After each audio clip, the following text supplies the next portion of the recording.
Hello, my name is Michael Lambert, and today I want to talk a little bit about what's been going on in the last week or so in terms of politics. I also want to tell you about what I consider to be one of the most disgusting, disgraceful and outrageous performances ever on the part of a senior cabinet minister. But I'll get to that later on. I would like to start by reading you a comment on my last week's video. Came from a lady called Shelley Lime, and she says the following. She says, "I watched for exactly 1 minute and 33 seconds. This was long enough for me to determine that you're an absolute twerp." So you're listening to an absolute twerp, I'm afraid. So anyway, things carry on as always. The economic troubles that we all know about are not getting any better. But what we did learn last week was that our life expectancy is reducing. Probably for the first time ever in living memory, we're not living as long as we used to. Not quite sure why that should be, but I think it's something we should be definitely concerned about. And we also found out that we have the dirtiest waters in Europe, officially, apparently. And by coincidence, we're the only country in the world that has sold all our water supply to private companies, to private investors, most of which in our case are actually in different countries. So they're places like Australia and California and wherever. And I'm sure they're very concerned that we should have the very good quality water and so on. And I'm sure they'd be very upset if they find out that our waters are all filthy. But I just wonder how far this is going to go. And I also wonder how long it's going to be before we're going to get to have issues with drinking water. I think it's something we should be a bit concerned about, because if it's profitable and easier for water companies to just tip their sewage in the rivers and the seas, how long is it going to be before they start skimping on purifying drinking water? And also one of the consequences, as I mentioned before, is that anybody who wants to go on holiday. I mean, who wants to go on holiday to a seaside and have their children go swimming in the sea where there's floating excrement? I mean, it's not good, it's not nice, it's really disgusting, it's really, really backward. But don't worry, at the helm we've got the wonderful Teresa Coffey, who's in charge of it all. Teresa Coffey, who has decided that her initiative to try and sort things out is to ban wet wipes. Teresa Coffey, incidentally, is the woman who said that if people were struggling because they couldn't manage on benefits and so on, they should just work longer hours, or they should get a better job.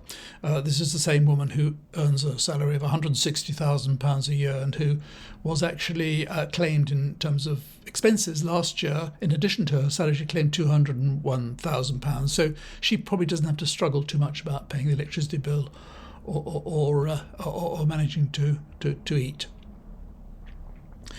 Now, last week there were other bits and pieces. I mean, honest Bob Jenrick, he got banned from driving for speeding.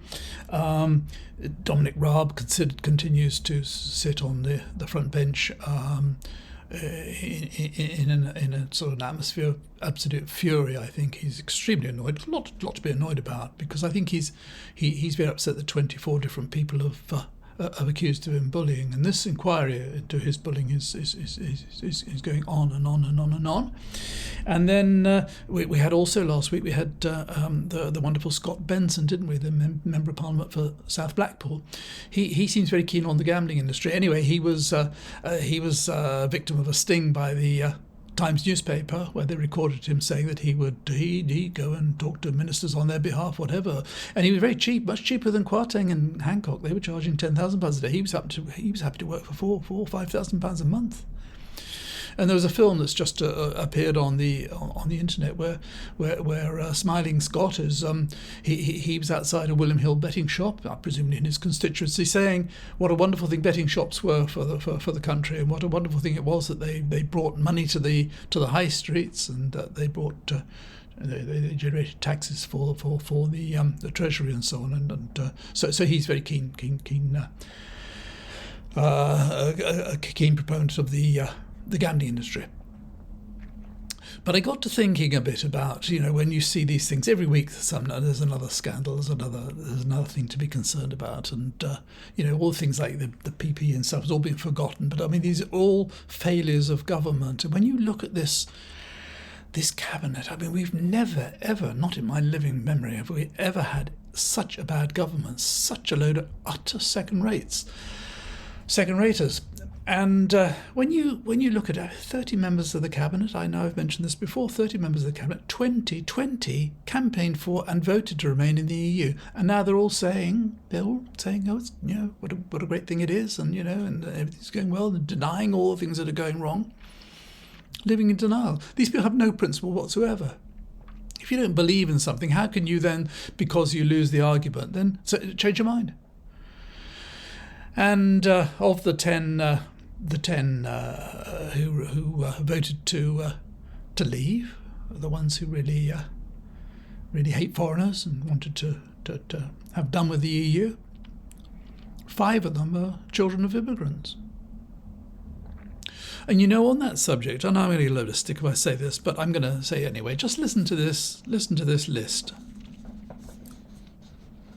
The Prime Minister, the Home Secretary, the previous Home Secretary, the Foreign Secretary, the Foreign Secretary but one, four of the last 5 Chancellors of the Exchequer, the Justice Secretary and Attorney General, and the Business Secretary who's negotiated all these CPTPP contracts and everything.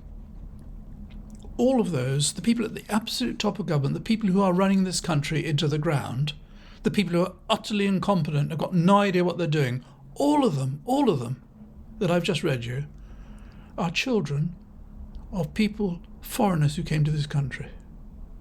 Most of them from Africa. And I don't know, maybe it's just an extraordinary coincidence, but it does seem a little bit odd that,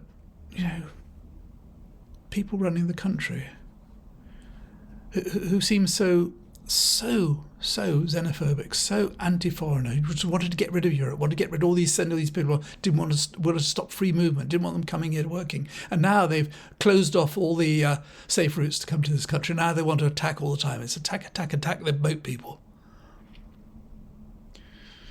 And you saw last week this latest ruse, this luxury cruise liner that's going to be parked in Portsmouth Harbour. That's how it'll be described, luxury cruise liner. It's a prison ship. They're going to be in these little cells, these little cabins, 2 to a cabin, and they're on this boat for maybe a year and a half, 2 years, who knows how long. And they've got a little area where they've got a sort of gym, and they've got a little area where they can eat, apparently. And that's it, they're there. I mean, these people are going to go mad. There will be fights, then it'll be all over the Express, they're all violent criminals on the boats and so on. And you ask what for? There are 160,000 people waiting for their applications to be processed, and we're going to take 500 of them, we're going to punish them by putting them on a prison ship. And what's it all costing? We're being told every day about how it costs £6 million a day to keep all these people in these hotels. I heard a woman the other day who lives near one of these hotels where they're being put up. And she was saying how this is what she called a backpackers hotel. And she said it's very down market. She said normally they charge £40 a night. She said they're charging the government £200 a night. And why wouldn't they? It's a chance. It's wide open. You're dealing with civil servants. They don't give a fig how much they pay. It's public money. And so you see this fantastic waste of money. And you see all these people who, most of them are going to get granted asylum eventually. And you see their such slow progress because it suits the government to say, look what they're costing us. This is the problem. We must attack them. It's this having somebody to focus all our hatred on. As I said last week, the whole idea is really you just focus your hatred on these people. And the government, particularly Braverman, doing everything possible as a dream and a passion to find a way of dealing with this problem. And if she can't send them to Rwanda, she put them in prison ships. Because it looks good. It looks good in the marginal seats. The focus groups were very impressed with all this. Braverman was on Laura Kuenssberg's programme last week. Well, she was doing the rounds last Sunday morning, and she was being asked about Rwanda and about how was it she thought it was safe there and so on. And I mean, if you look into Rwanda, it doesn't look like a very safe country. It looks like a very oppressive regime whereby any criticism of the regime is firmly dealt with, and you might end up disappearing if you're not careful and so on. Sounds like a pretty tough place to be.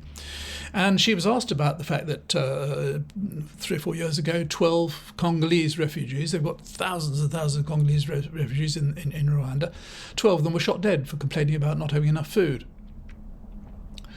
Braverman said she never heard anything about it, didn't know anything about it at all. Next day, there's all over Twitter, there's video of Yvette Cooper confronting her with this very evidence a couple of years ago. It was all over the newspapers, it was all over, even the BBC reported it. But no, she didn't know anything about it. The woman's an absolute liar.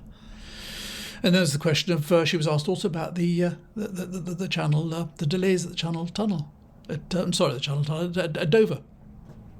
All these coaches queuing up for hours and hours and hours. She asked about nothing to do with Brexit. It was unfair to say that was the cause by Brexit. What she said it was caused by was unexpected volume of traffic and bad weather in the Channel. Nothing to do with Brexit. Nothing to do with the fact that every one of those passengers on every one of those coaches, all 40 of them on each coach, has to get out, has to queue up, has to have their passport looked through to see if they've spent more time in the EU in the past 6 months than 90 days, and then have this passport stamped and then get back on the coach. That hasn't got any delays. No, it's the unexpected volume of traffic. You see, Dover. You see, they didn't know that a lot of people would turn up at Easter. They completely took by surprise. Every single booking was made on the internet. All the transport, all the bookings were made on the boats with the bus companies and so on. Everybody knew exactly how many people were coming because every Easter a lot of people turn up. And then, as I say, she said it was the weather in the Channel. I can tell you from experience, I've crossed the Channel probably getting on for 200 times in the last 40 years, and I have never experienced any boat being delayed or cancelled because of bad weather. Never once. It might have happened, but it's never happened to me. And the weather, I don't know, it was particularly bad. Were the waves very high in the sea last week? And it's just this constantly lying to us and patronising us and treating us like idiots because they cannot admit that Brexit and everything about Brexit is a complete disaster. It's making everything worse. And another thing is, a lot of these people going on holiday to Europe, they're going to see over the coming years how things are going to be improving throughout Europe, how the standard of living there is going to be much higher as we get poorer and poorer and things get more and more difficult in this country. But I also wanted to say something else about Braverman, which really rather shocked me last week, and I thought it was really quite something. In 2011, in Rotherham, a gang of Pakistani men started abusing young girls and women. And in 2012, in Rochdale, 8 Pakistani men were sent to prison for the same.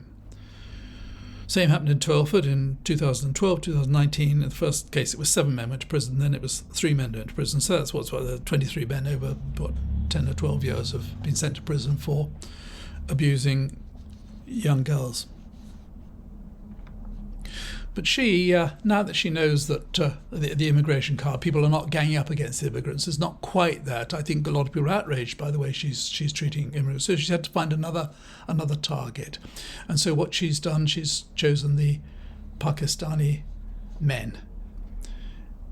And this is what she had to say. I'm quoting her now. She said, "We see a practice whereby vulnerable white English girls, sometimes in care, sometimes in challenging circumstances, being pursued, raped, drugged and harmed by gangs of British Pakistani men who work in child abuse rings or networks. There are many perpetrators running wild and behaving in this way, and it is now time for authorities to track these perpetrators down without fear or favour and bring them to justice." You see, it's these Pakistani men. This is an Indian woman talking about Pakistani men. Sex offenders. Research in 2015 found that of 1,231 perpetrators of group and gang-based child sexual exploitation, 42% were white, 17% were black, and 14% were Asian or of Asian British. In other words, that 14% could have been from India, could have been Pakistan, could have been Bangladesh, could have been from the Philippines, could have been from China, could have been from anywhere. But amongst them were some Pakistanis. So less than 14% at that time of this terrible, terrible crime. No one disputes that it's a terrible crime. It should be really, really rigorously pursued. But just less than 14% of those perpetrators were Pakistanis. And yet she has decided, because it'd be good for the focus groups and everybody can gang up on them, to blame the Pakistanis. And this is absolutely disgraceful. Supposing she'd been talking about fraud, and supposing 14% of fraud was committed by Jews. Supposing she said we've got to go after the Jews, they're the fraudsters, they're committing the fraud, they're the ones we've got to go after. The Jews, the fraudsters. But no, it's Pakistani men. And if you're living in a Pakistani community, I mean, just think about it. If you're a Pakistani man, you take your granddaughter out for a walk or to the shops, and all the people will be saying, oh yeah, I bet he rapes her, I bet he rapes her. They're all doing it, And that's how it spreads. That's how you spread this vile, vile venom. It's absolutely disgusting, coming from the mouth of this foul woman who's our Home Secretary. And all the time we look around, we see the police. Look at the Metropolitan Police, 106, what did I say before, 160 convicted criminals serving in the Metropolitan Police. Everywhere you look, the border controls are on striking and chaos everywhere. But all she's concerned about is immigration. Stop the people coming across the boats, in the little boats, and go after the Pakistani men. Frankly, I just thought it was just so disgusting. And so it goes on, and frankly, this government, I just don't think they've got a clue as to what they're doing, and I think this constantly pursuing the policies they're pursuing at the moment. I mean, you're just heaven help us. There are three predictions I can make now, which are absolutely certain to come true. The first is that there are going to be food shortages, absolutely undoubtedly, because it's been announced now that in October we're going to start bringing in border controls. Well, I tell you, European food manufacturers are going to be very reluctant to come to the UK, where their lorry's going to be held up at Dover for however long. Who knows how long. Secondly, I think there's going to be a crime wave, as I said last week, because I think a lot of people are going to get pretty desperate. And if you're out of work and you haven't got any money, crime's a pretty easy option, especially when you know you've got no chance of being caught. And the third prediction, which I've been making for some time now, is that there's going to be a big fall in house prices. I think I read in a paper yesterday that it's forecast now that prices in London are going to fall 10% this year. Forecasts are not necessarily always right, but certainly I think it's extremely likely that the property price is going to fall, which is going to make everybody pretty miserable. Anybody who owns a house pretty miserable. So it just goes on and on, doesn't it? And continues to depress everybody. I think there's this general atmosphere throughout the land of just sort of, there's no hope really, is there? I mean, there's nothing to look forward to. There's not a question of getting through the crisis, everything's going to be fine. It's just a question of problems, and this useless government. Anyway, that's what I think about it. If you watched this far, thank you very much indeed. If you haven't already subscribed, I really would appreciate it if you do so, or if you know anybody who might like to subscribe. And thank you very much to everybody who did subscribe last week. And so until next time, have a nice Easter, and bye for now.